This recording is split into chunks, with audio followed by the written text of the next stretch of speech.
and I hope you find this talk interesting. It's an accumulation of things on the Chesapeake Bay. I'd like to find out a little bit about you, the audience. How many people here own a boat? Or have owned a boat? How many would like to own a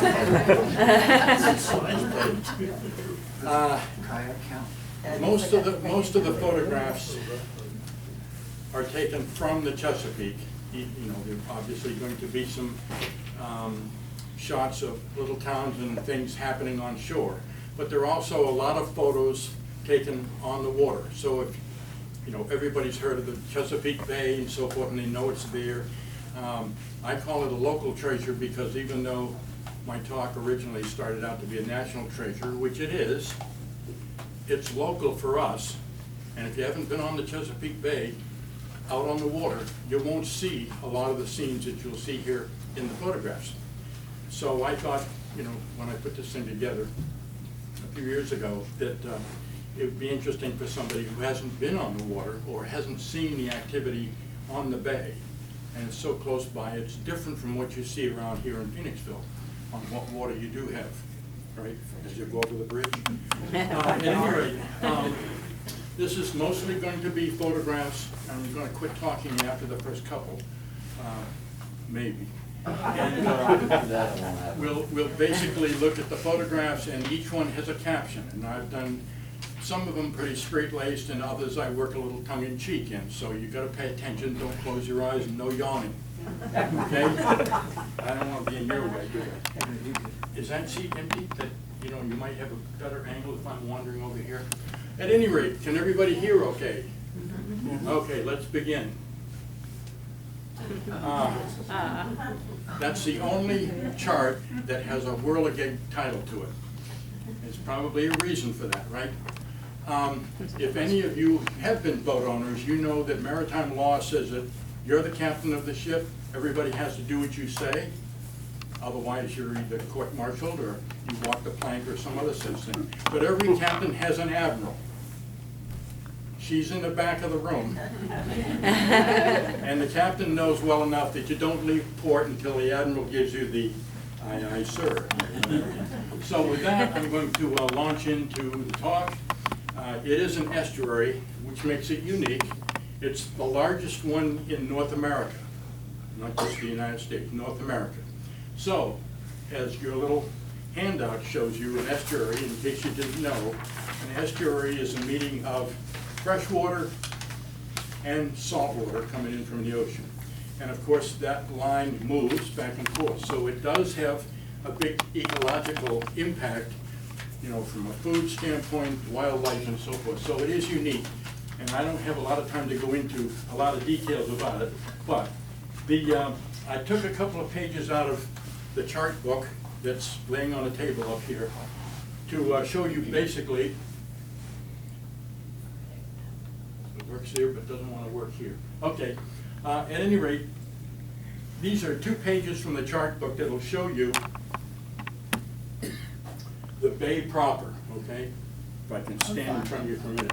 And this is what we call the upper bay, and this is the lower bay all the way down to Norfolk. And I'm going to focus on the upper bay, which is basically where we had our trawler.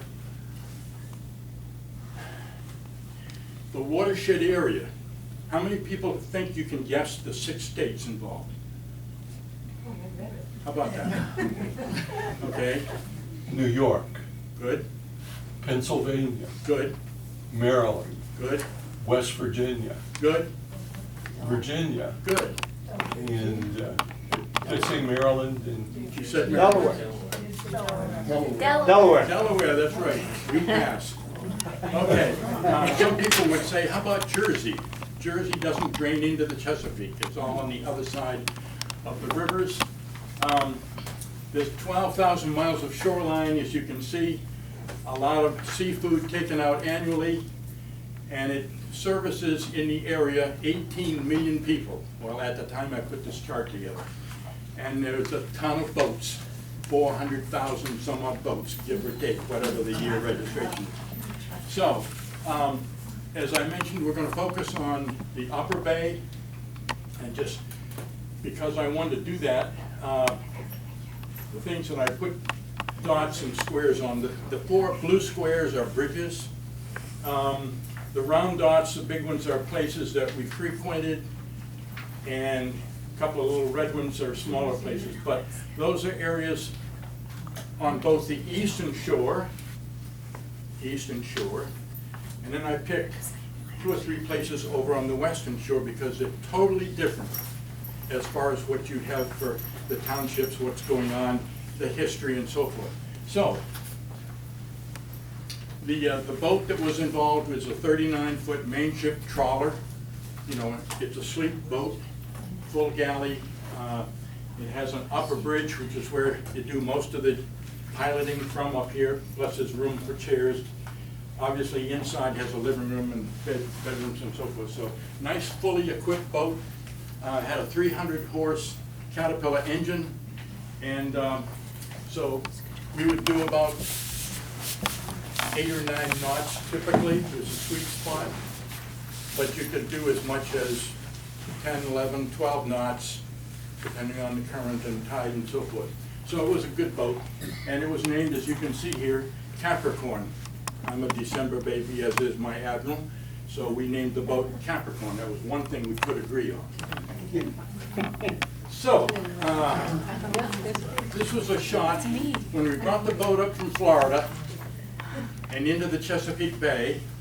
My son and his wife and newborn, 6 months old, happened to meet us down at the boat to give us a ride home, right?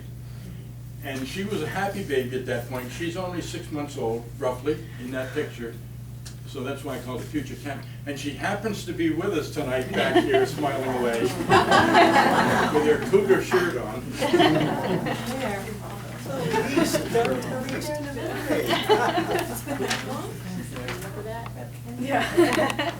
So, we kept the boat at a marina down at near Kent Island, in the middle of the Chesapeake upper.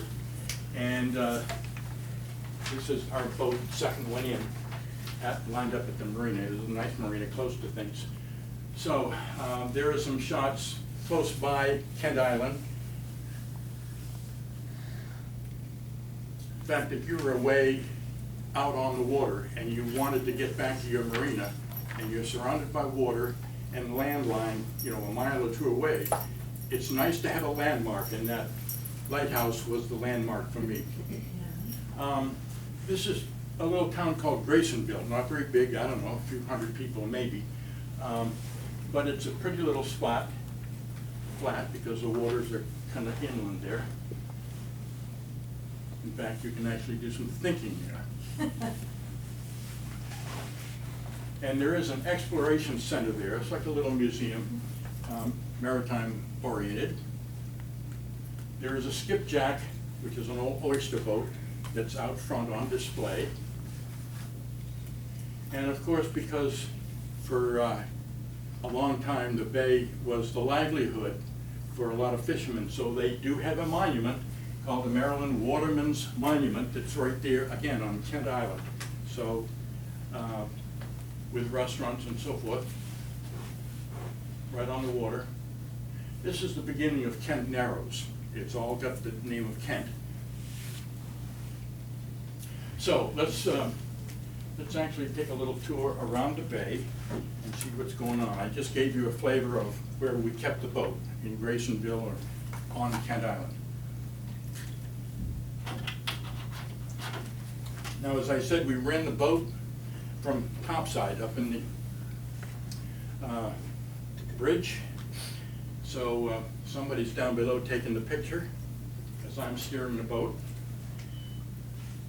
Now, Kent Narrows is some of the area where I just showed you, and you have to go through what is called the Narrows between Kent Island, which is over here, and it's called an island because it's separated by that Narrows and over towards the Bay Bridge, okay? That is an island called Kent Island, and this area here to the right is now part of Maryland and sticks out into the waterway and connects with that Narrows onto Kent Island, okay? And there are bridges across here. As you see, the red line is a main bridge. and thoroughfare. When you go through here from the north side where our marina was, where we kept the boat, in order to get south, as opposed to other places in the bay that you could reach by going in the other direction. When you want to go south, like to St. Michael's, you would go through the Narrows. And so I put some things up here. You have to worry about tide, because this is an estuary with salt water coming up from the bay. If the tide is up, the water wants to run up the Narrows into fresh water, okay? When the tide is going out, obviously, the water runs through there. Well, because of a narrow constriction, the water goes like crazy. So where do you think anybody fishermen here? Where do you think the fishermen park in their little boats?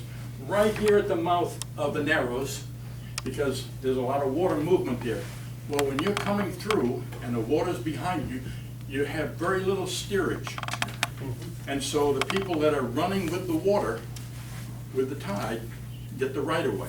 Any boat going up, in this case, if the water's coming down, have to give way until all the boats that are coming south go through the Narrows. So when you go between the pilings of the bridge, which are like this wide, maybe, and you have no steering and the water's going like crazy, you got to get your speed up to kind of coast through and let the water carry you down when the tide is really running, and without bouncing off the walls if you can. There's a drawbridge there, and you have to wait for that if you've got clearance to the water that's higher than the lowest part of the drawbridge. Then you have to wait for every half hour for the bridge to open and so forth.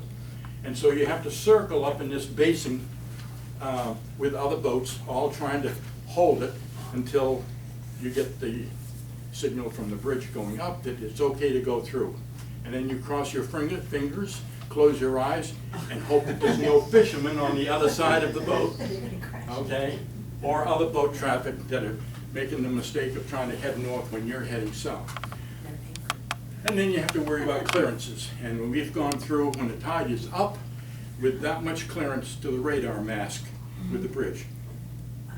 Only because the bridge tender said, now I've run hundreds of your boats through here, you can make it. And I had that much to spare. Okay, close enough. All right, moving right along, let's go to St. Michael's.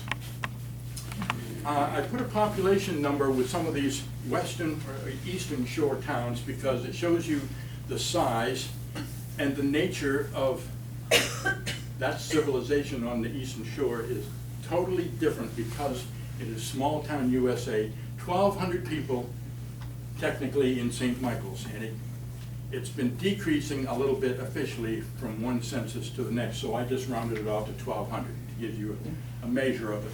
At any rate, the town that fooled the British, I ought to comment on that. In the old days, St. Michael's was a very big boat building mecca, if you will. And the British, during the War of 1812, found out about this, that we were building boats there.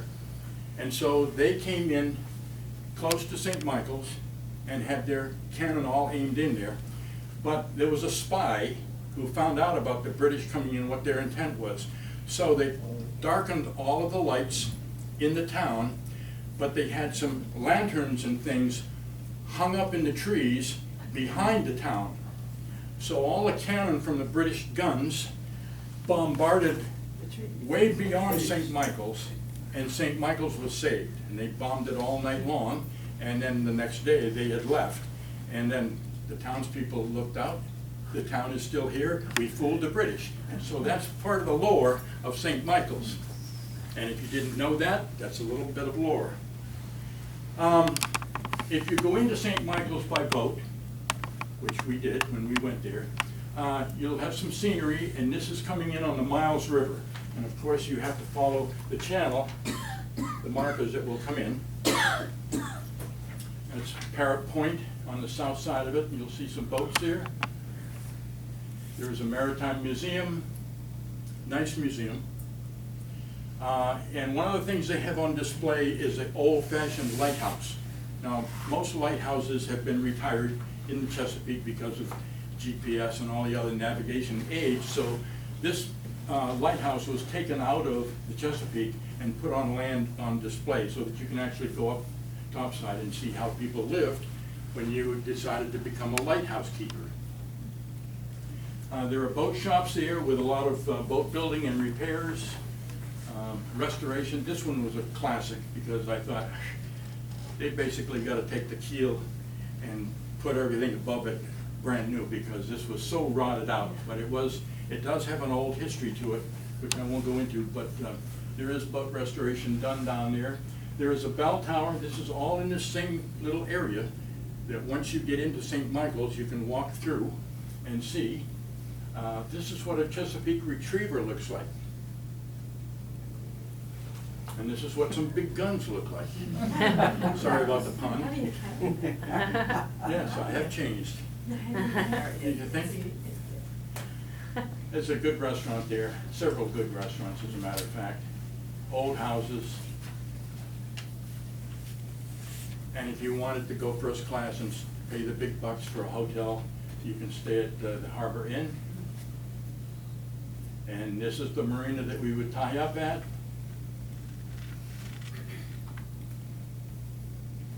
And that area right where the marina is Mulberry Street, and there are Mulberry restaurants there. Try to get in on a Saturday night. And then out on the street, you know, just a block away from the marina area itself, out on the street, if you drove down, since I assume you're not going to take a boat down here, if you drive down into St. Michael's, the little town itself is walkable. You don't have to walk very far in the center of town where all the shops are. If you like key lime pie, there's a key lime cafe for those.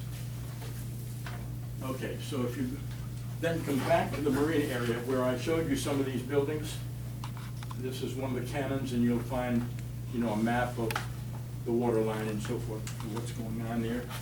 So the next shot shows my two sons taking over the boat while I took photographs, and we're heading up the Chester River. And I'll show you a map here. The Chester River, sorry, my pointer doesn't work on this screen. The Chester River comes from here, winds its way up to Chestertown. So we'll talk about Chestertown.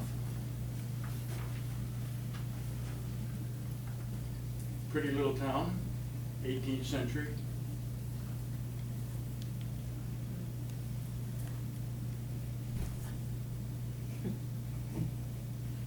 They had a boatyard that was active back a few years ago, and they were building a boat replica of the Sultana. That Sultana goes back to James Cook days, James Smith, sorry about that.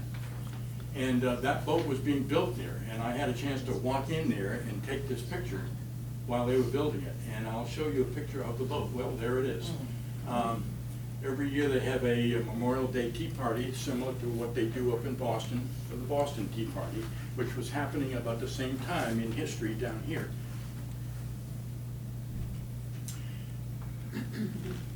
Chestertown has a lot of stuff going on, lots of parades. Any football players here? Okay, we're out in open water, and if anybody knows anything about right-of-ways, if you're under sail, what? You have the right-of-way, technically, right? Especially if you're running with the wind and don't have the ability to tack. And this sailboat coming almost head-on to us is running with the wind. They got the spinnaker up, okay? And we're totally under control, as you can see, aiming right for them. Hopefully we dodge it, because I've got to get the picture and get control of the boat, I guess, whenever. Behind them. Okay, that's Chestertown, again, up here. Chestertown was up here where the dot is. And we're going over to Rock Hall. Rock Hall is this little dot right here. And that's kind of an open water. I didn't spend that time. This is an old town, as you might suspect. They talk about having the first road, and the road actually was in that area going to that point of land that comes down to, because it's landlocked. And the reason for the road is because our government being over there in the neck of the woods called Washington DC, okay, when they would come over, and George Washington did it, and he actually slept there. When he would land at Rock Hall, they needed a road to get around in there, so that was technically the first road, certainly in this neck of the woods around the Chesapeake. Because it's out close to open water, it's what I call a sailing mecca because of the winds and wide open space of water. And they have fireworks down there and lots of other things going on. A lot of marinas around there, as you might suspect. This is one we stayed at for multiple rendezvous with many of the boaters. Summer celebrations are always going on. So they obviously don't have any traffic on the main streets. And there is a fall fest, and with tents and paintings and anything you wanted to buy, pretty much. This is an old house that they call a mainstay, which is a theater, and they have all donated furniture, some of which has got springs coming up, but it's kind of neat because it is going back in the past and participating in some of the things going on at Rock Hall in an Eastern Shore environment, so it's very casual, but they do have some very neat programs down there. If you're down over the weekend or on vacation, you'll probably have an opportunity to participate at the mainstay for some kind of a play or a music concert or some other such thing. And here's a waterfront in one of the activity weekends. The Coast Guard is typically present at events, and the thing I want you to notice is that, first of all, you can't see the engines, but you can't outrun them. Trust me. They also have a gun in case you do try to outrun them, okay? And so they can load that up and pretty much deflate anything that's ahead of them. I took this shot because there was a shucking contest going on. People are going like crazy trying to dig out the oysters because it was a prize and, you know, the champions were declared. This little kid came running in there and squirmed up, I guess, his mom's arms somehow underneath there, and I happened to be going by with my camera, and I snapped this shot. He's right smack in the middle of things.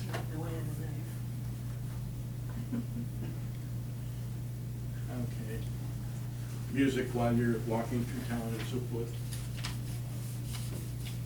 My two sons deciding what to order. Okay, now we're going to leave the eastern shore and go over to the western shore. Whole different ballgame, okay? I call it the Key with a little pun in there because that is the Key Bridge that crosses on the outskirts of the routes that go around Baltimore up near Sparrows Point and the old Bethlehem Steel plants. That is the bridge. A lot of ship traffic going in and out because there's a lot of commercial stuff as you approach Baltimore Harbor. This is Fort Carroll, and incomplete incidentally, and as you'll see, it was designed to have gun ports to protect the water going into Baltimore. 1848, so this is a result of the War of 1812 where the British, you know, came in and used the waterways to get to the major cities, and of course they torched a lot of it along the way, Washington DC being one of them. So they decided to build forts from Maine all the way down to Florida, along the coastal key places and towns.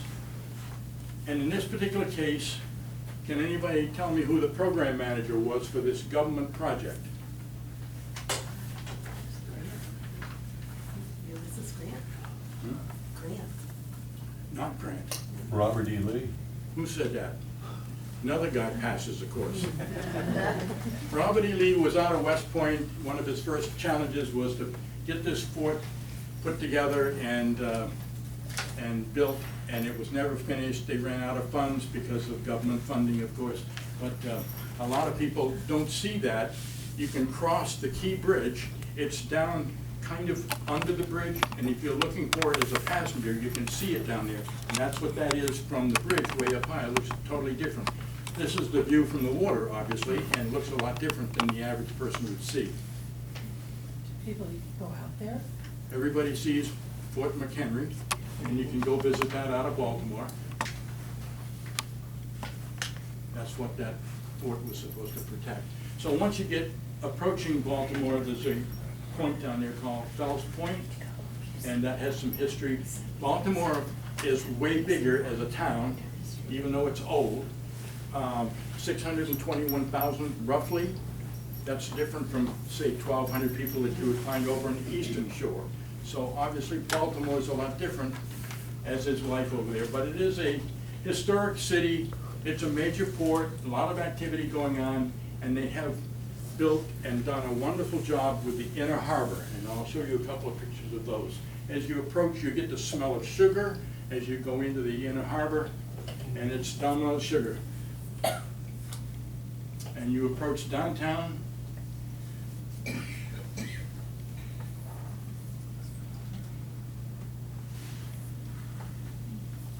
I put this in here because my great-grandfather sailed on that ship when the Constellation was put into the Civil War at the beginning to go over to the Mediterranean and stop shipping and commerce with the Confederate States, which was going on all over the world. There were countries sympathetic to the cause, and that ship, the Constellation, was actually sent over and deployed in the Mediterranean for that purpose. And so, this is the below decks in the gun deck. And you can go down and pay a fee and go through the boat, see this old Constellation, a sister ship, if you will, to old Ironsides up in Boston, a similar vintage. This is our little munchkin who's about to pull a lanyard to do away with the aquarium over in Baltimore. Where is the little munchkin? Okay. Still I had to put that in. On a beautiful day, the inner harbor has made this area of Baltimore really neat. There's tons of restaurants, lots of activities, the aquarium, it's a great place to visit. Paddle boats for anybody who wants to go out on the water. I was walking along the promenade and this woman had two dogs in a regular carriage pushing along, and she had them dressed up as Harley, hats, glasses, the whole schmear. So I had to take a picture of those. If you go up in the Trade Center building, there is a observation tower at top where you can look around and see the whole inner harbor.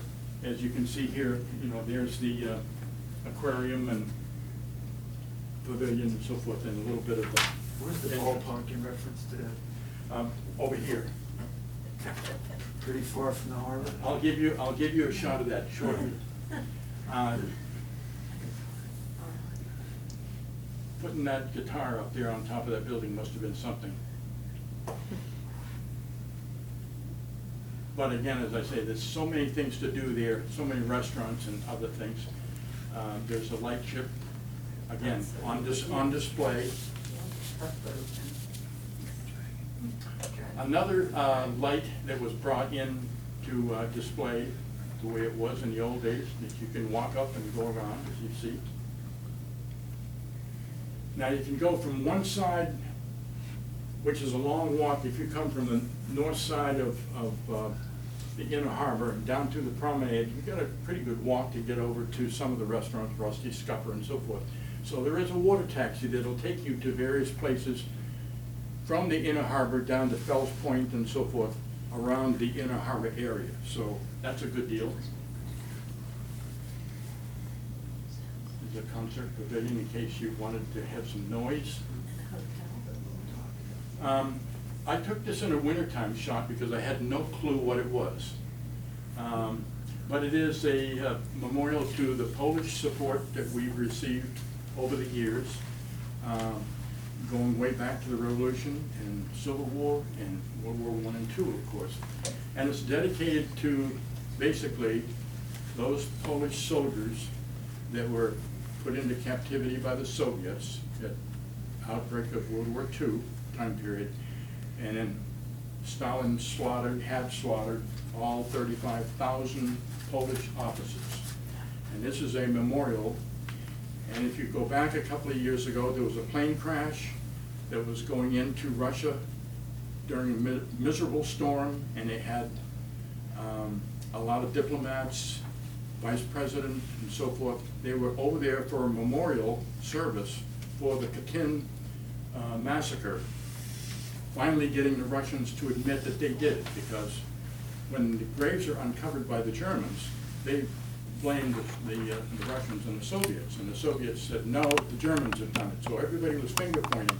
And it was only with a lot of help after World War II to discover how this thing really did unfold back in the beginning of World War II.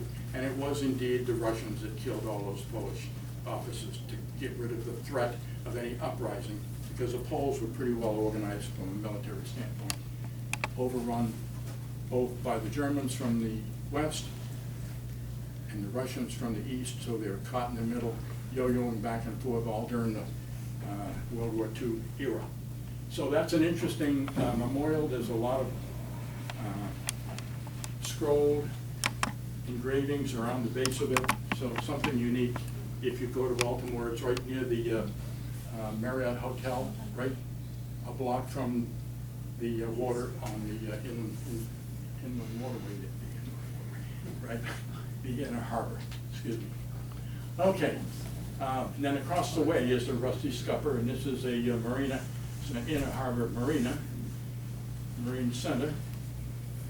Now, on that side of the water is what is called Federal Hill.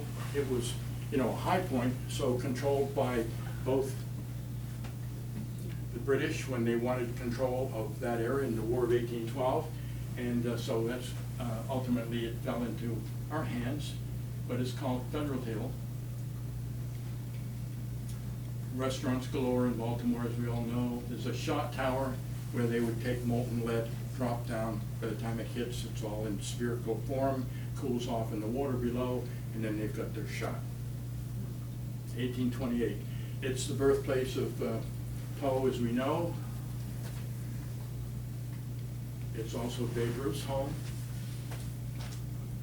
If you drive around the little side streets, you can find all kinds of interesting things down in Baltimore. Now there's Camden Yards, which is kind of west of where we were at Inner Harbor, but walkable. Great ballpark. Come on. Don't tell me. New software is available from Apple. Oh, no. Try it. Just quit that if it lets you.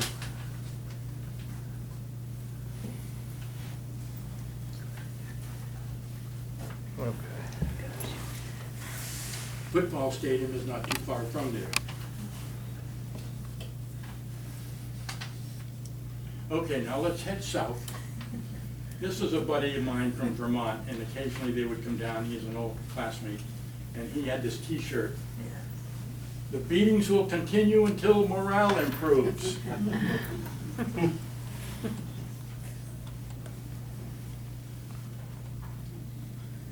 The Bay Bridge, if you go from Annapolis and head east over to Kent Island and across the Chesapeake. So here we are stopping at Annapolis. Again, a different population than Baltimore, but 38,000, and compared to the eastern shore, again, 10 times what you'd find in a city on the eastern shore. A lot of history with Annapolis. It's the state capital. The Naval Academy is there, and they always have boat shows down here. And so there's a lot of activity from a water standpoint with boats. The Naval Academy is there with all their buildings, right? Accessible again from the water. Now you can drive down and walk through on land, but these are water shots. Admiral Halsey.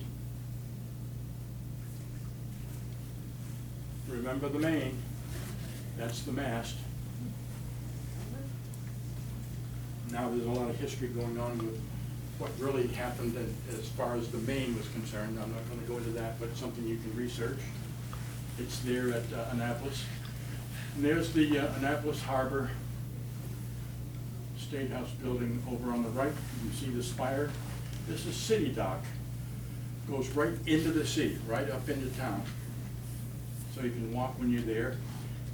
This is a statue of Alex Haley, who wrote Roots. And this little strip of water, if you can find a spot to tie up, is called Ego Alley. So that's our boat, as a matter of fact.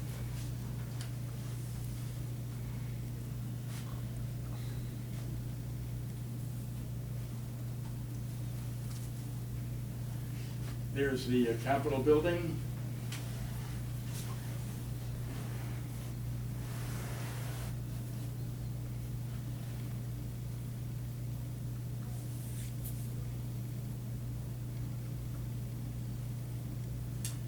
When I saw this picture that I had snapped of them sitting there, they've graduated and they're going off somewhere in deployment.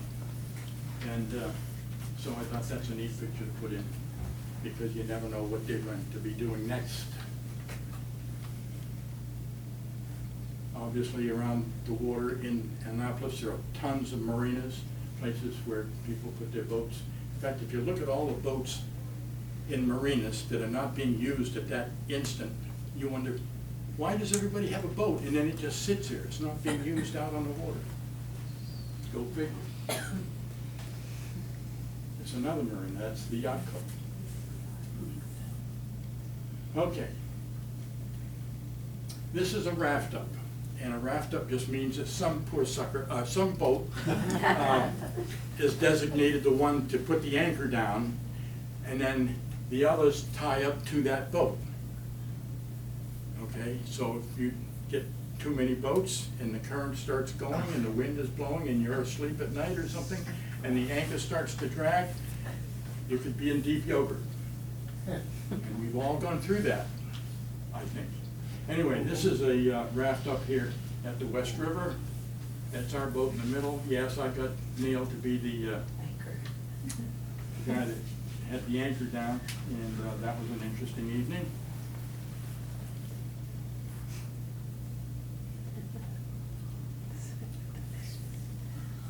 Wye Mill is a little town with a lot of history, obviously from the 1600s, this particular mill. And I'm trying to think, it might have been operating, you know, up until recently, making grain and baked goods activity, but I'm not sure what its condition is right now. There was a big oak, and naturally when I went over to get the picture of it, they had taken the remainder of the tree down because it had been hit by lightning, devastated with a big storm, but it goes back to 1550. And if my memory serves me well, it was deemed to be the oldest oak tree in the country. So that's why it had its reputation. And they enclosed in a graveyard kind of environment with a fencing around it you can't get into. This is what was left of it when I took the picture. They were digging out the roots. There was one little sprout that they'd put in there, kind of hardly a replacement. But there is a history plaque on the fencing around that White Oak Cemetery. Obviously, if you're going to be on the water, you've got to eat seafood.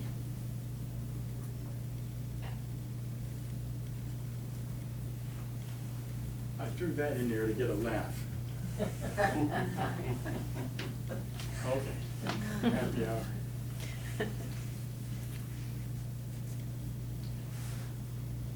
Interesting sail cover there at the visitor center, Cape Bridge. He didn't know I took this picture until months later, and I said, thanks a lot, you know.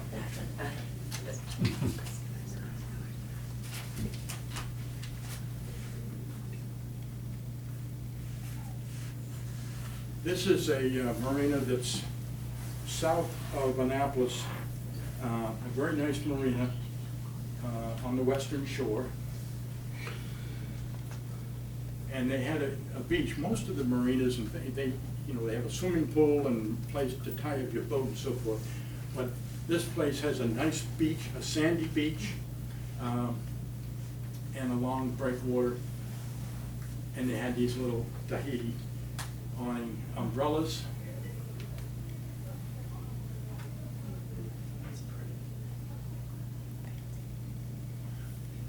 This is a shot, I believe, from the inner harbor, and we were down there for a weekend, and they had the boats kind of stacked in. And up on the boat, I saw this guy. He brought out a full bottle. It's a 2-quart, half liter. And I came back an hour or two later, and he's still there. And I think the bottle was pretty much empty by the time I got through the afternoon.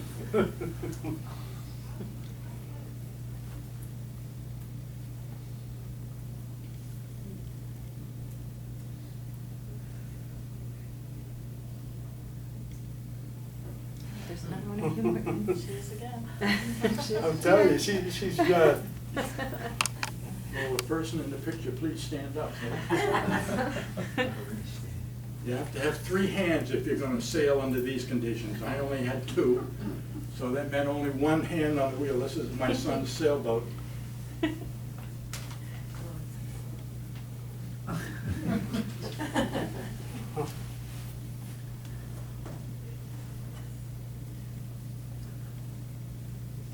Okay, we saw a picture, different shot of the Bay Bridge, obviously two structures from Annapolis over to Kent Island. And at Kent Narrows, which is that narrow strip I showed you up early in the presentation, there are 2 bridges. One is the high bridge that allows boats to go under okay, but then there's the drawbridge that we talked about, the little one over there. C&D Canal opened in 1829, so a lot of history on the bay, little towns like Chesapeake. And the canal connects, of course, if you needed to go to Cape May from inside the Chesapeake Bay by water, you would go up and through the canal and down the Delaware Bay. Which bridge is that actually on the canal? One of them. Is it St. George's or? Chesapeake City. All right. Well, I'm thinking that I'm heading, if I'm heading east, and that's a north-south route, south down this way, but it could be in the other direction. All right, I was just Yeah, curious. not sure what that route number is. I don't think that's coming in from, no, it isn't. Okay, sorry. No problem. Anyway, this is a different kind of bridge construction. A low-lying bridge over the chop tank. This bridge, of course, has a counterweight to it, all one piece here. That's at Knapp's Narrows. That's down kind of on the east side of the bay, well south of where most of these shots were. There's a key bridge we mentioned before that goes into Baltimore, or around Baltimore, excuse me. But if you go into Baltimore by water, this bridge is what you'd go under, and that is Baltimore that you're heading in towards.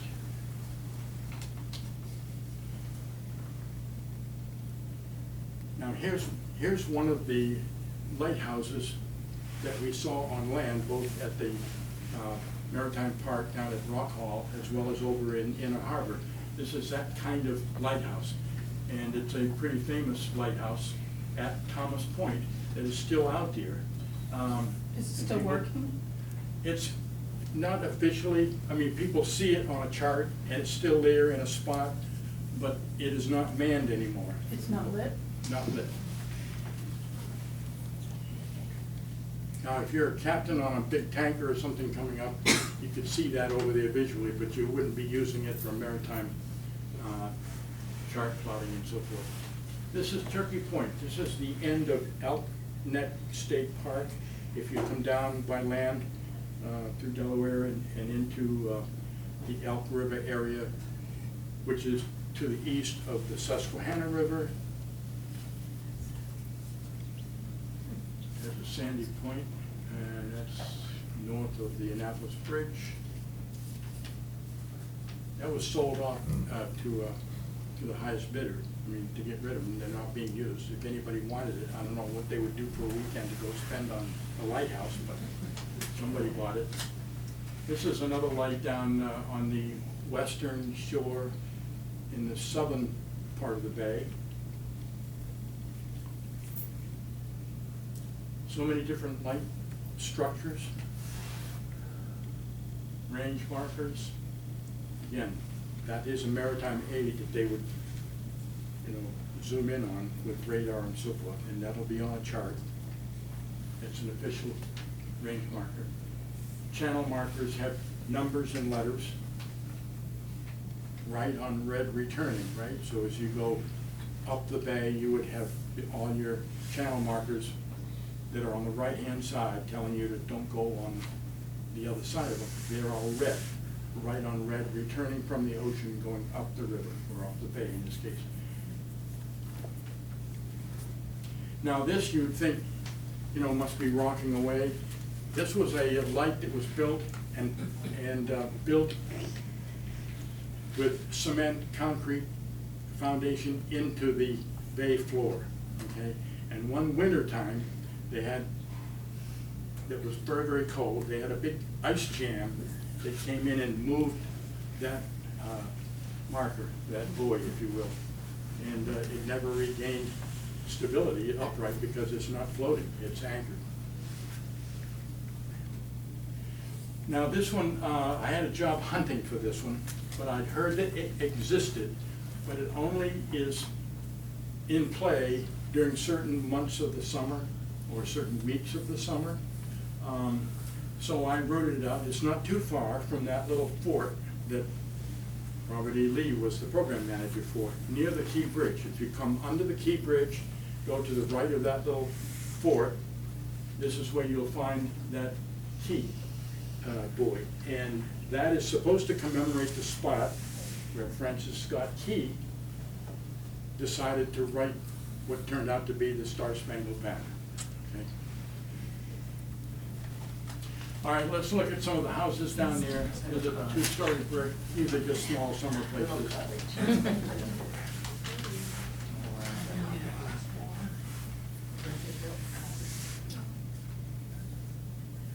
Sailboat going by, no noise.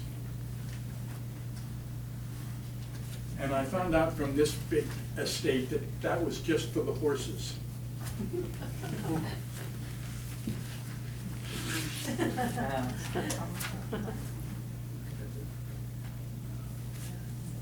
Nice little beach, lots of lawn to mow, outhouses, big mansion, weekend retreat.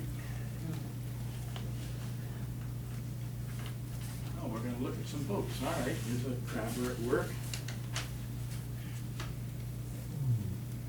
Every now and then they do have some time off and they all park in this little inlet near Kent Island, as a matter of fact.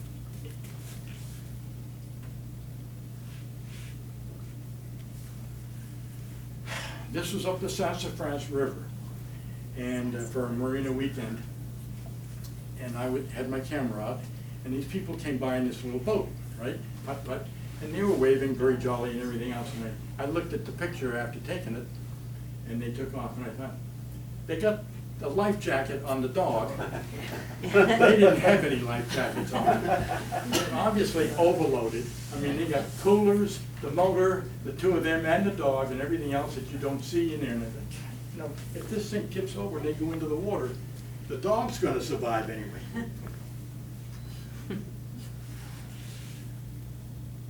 This is on Annapolis, at Eco Alley near the very end point of it.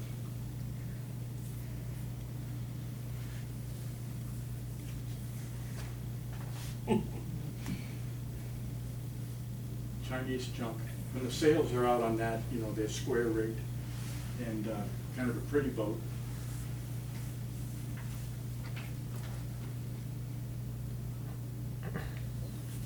Who's on that boat? Probably Chris, right? There's a friendly Coast Guard cruising inside Eagle Alley at Annapolis.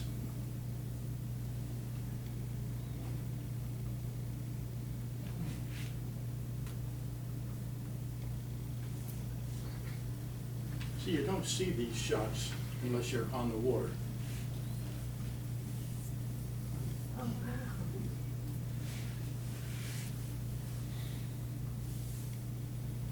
That is the boat that was being built in the workshop at Chestertown and out there on the water. And again, happenstance if you happen to be going by, and there's the boat, so.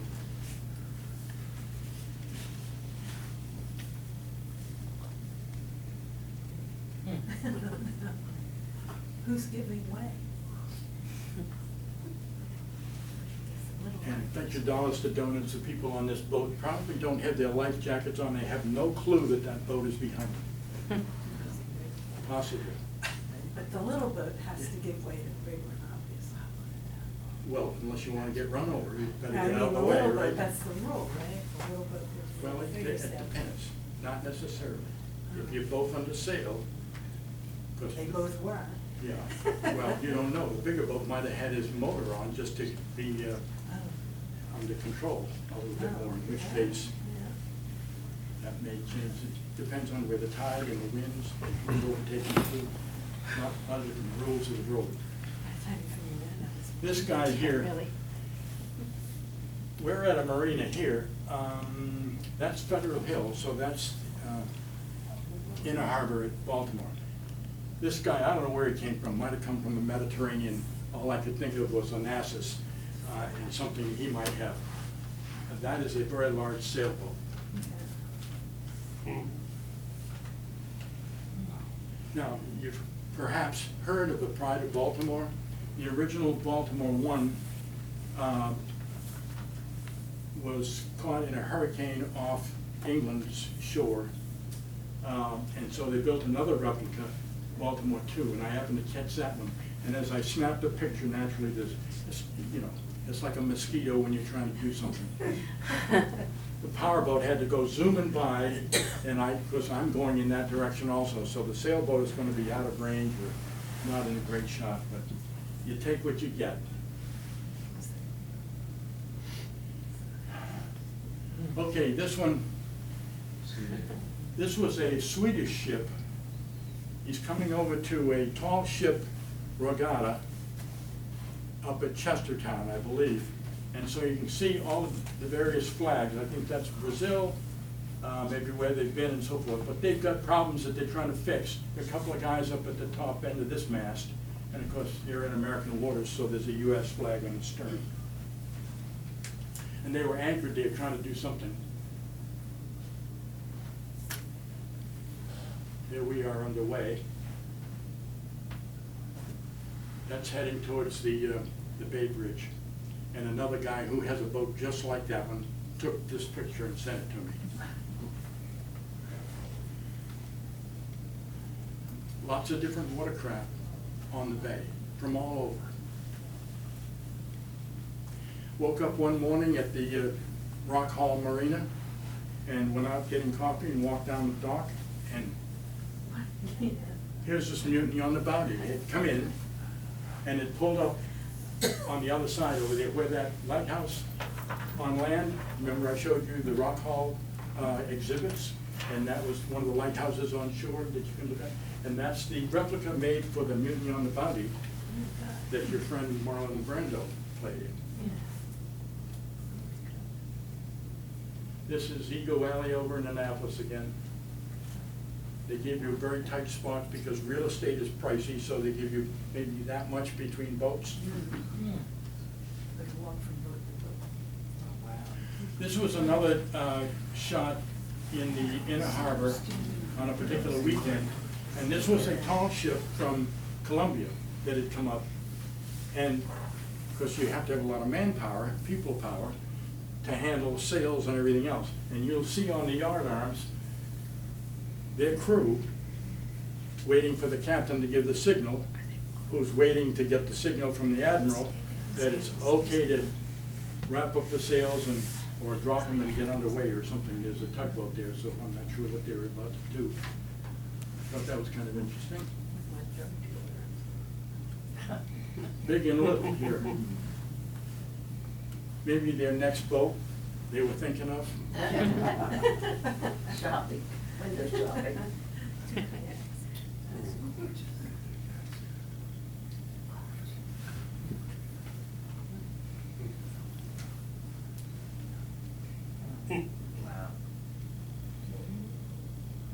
don't know why that was so blurry. The camera sometimes goofs up. Nothing to do with the taker.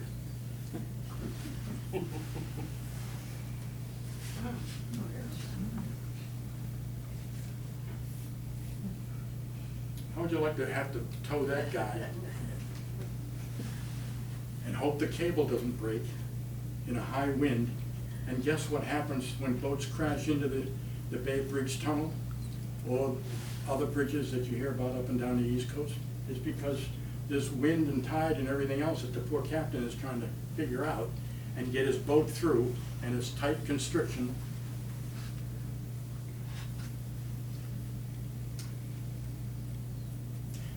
This boat always reminds me of a moray eel that's just waiting in the cavern while you go swimming by, because this is in the Chesapeake Bay, and he's waiting there for a distress signal of some sort. So they have a responder, it's called a Delaware responder, to go to a ship in trouble, whether it's down in the Chesapeake Bay or over in the Delaware Bay. This ship comes up from down south. That was a Japanese Coast Guard ship. I don't know what he was doing there. U.S. training ship, Navy. That was a new Coast Guard cutter.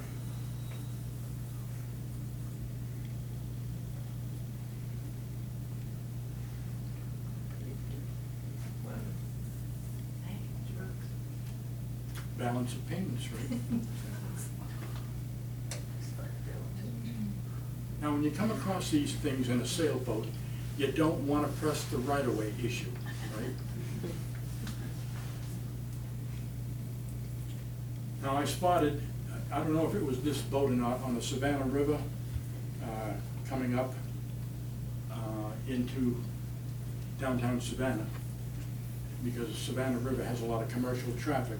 And this particular name was an auto carrier. And so, I mean, when that thing unloads its automobiles from its cargo, the cars just come streaming out, endless, forever and ever to unload this thing. And that one I happen to see up in Baltimore. So they're all over.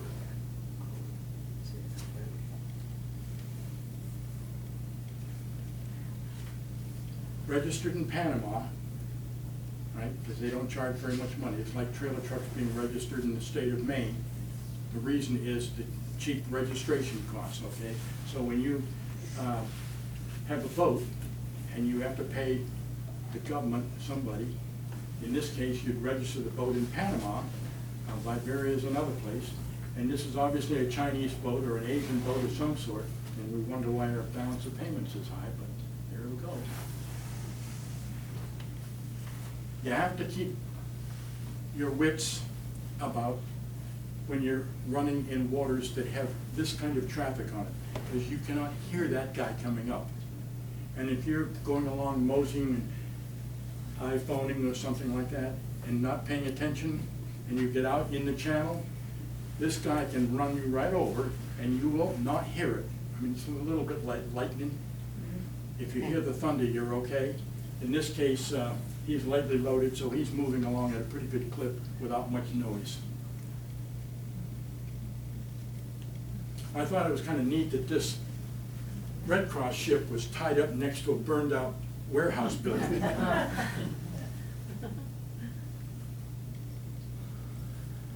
He doesn't have any load in there.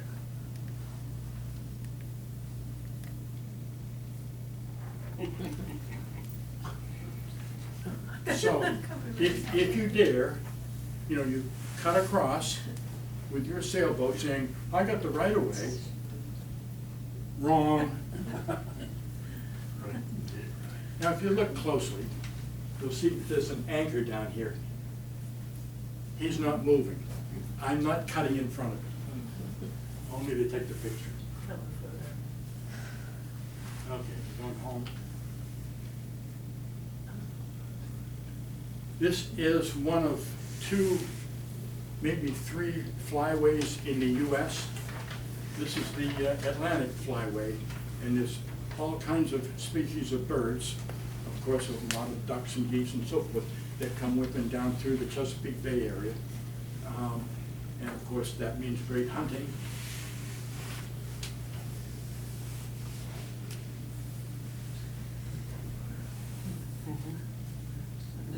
You found it.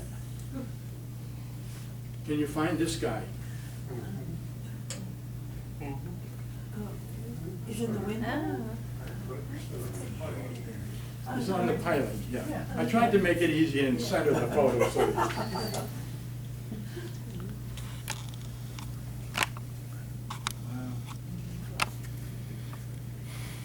I'm up here in the flybridge of the boat, and he's down there just over the water, so.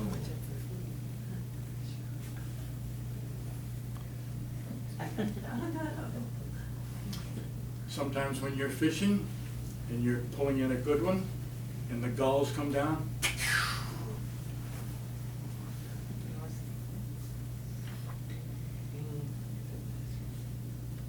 eagles are around, more plentiful than ever.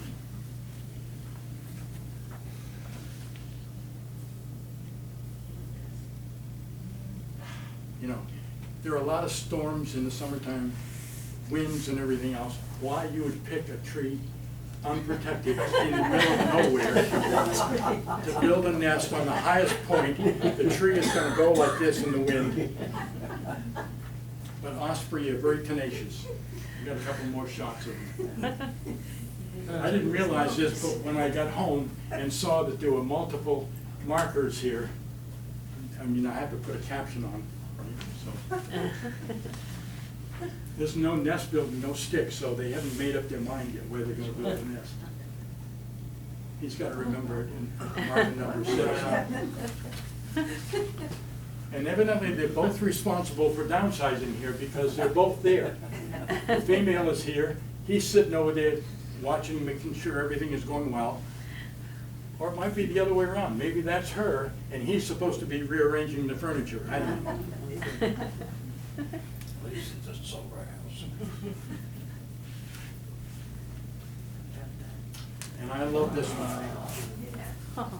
I mean, how often could you get a shot like that? And I'm going by and trying to run the boat and take pictures at the same time. To get a shot like that with these two lovebirds cooing away. In a high wind and a lot of motion, because those buoys are going to be going like this. Talk about a precarious house, with half the nest is falling apart over the edge.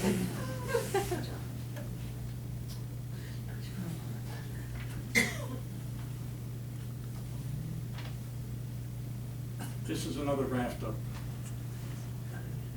near Chestertown. Oh, wow. That was a sunrise, and it was another guy taking a picture of my boat anchored out there. But he got a lot of color, but not a lot of lighting from a camera standpoint. And that's on the eastern shore, but north of Rock Hall.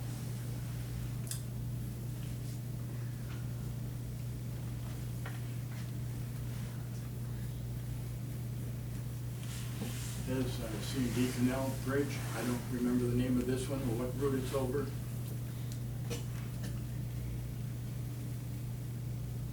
One of the restaurants on the water at Kent Island, again, there's plenty of restaurants to pick if you were to just drive down there and get some seafood, some crabs or whatever.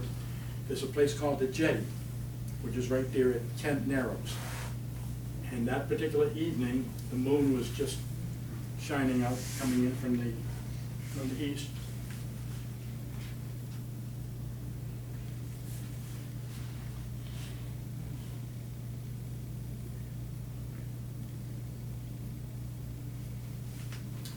It's at Naps Narrows.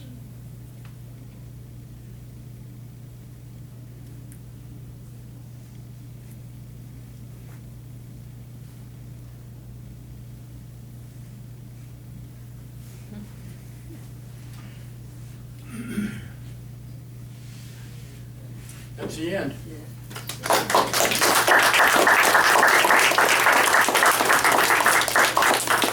Did you hear anything?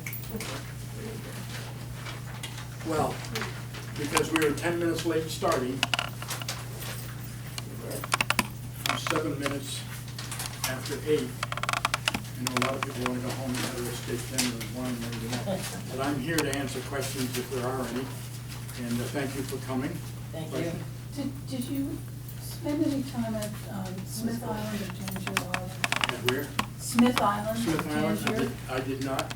You've never been there? Typically hung out mostly in that, No. I didn't quite get down to your area. Did go to rendezvous and outings that were further down in Smith Island, but I didn't get over there or to Tangier. So much area to cover in the bay and explore. Lots of little towns, and there's always something going on. Everybody's doing something every weekend. And I did not get everywhere. Yes. I saw from your boat, you live in Westchester. Yes. How'd you end up choosing the marina where you docked your boat? Good question. We were looking to try to get in the middle of the bay, went down to the Kent Island area. We're looking at a number of marinas there and happened to spot this one, or had talked to somebody about Castle Harbor. And one of the things that marinas do is they advertise in a lot of the water magazines, in this case Chesapeake probably. And I might have seen an ad and went over and investigated, and they did have a slip open, so I was able to get in there. So we got the slip before I even bought the boat. Cool. Now, it was a good thing it worked out that I got the boat that I wanted eventually, and we did bring it up. We had a marina slip waiting for us, but it turned out to be a nice choice. Well protected from bad weather, with the way they had the marina situated on the land, kind of a piece surrounded by condos. So winds and everything else that would crop up did not have a big impact on the water per se. The hurricanes that came up with the tidal surges and so forth raised cane, but that's going to happen to any marina. But this one was very, very well run. Had swimming pool, office and stuff like that, easy to get in and out of, and so convenient on the east side of the point of Kent Island that runs up, so that you could get into the Kent Narrows and go south fairly easy down to St. Michael's, or head north without being impeded to get to Rock Hall or Chester River. And then once you got a little bit beyond the point, you could go over to Baltimore and down to Annapolis. So it was a very convenient spot. Plus they had a lot of restaurants. Good overall location. Anybody else? Well, thanks again for coming. Thank you for your attention.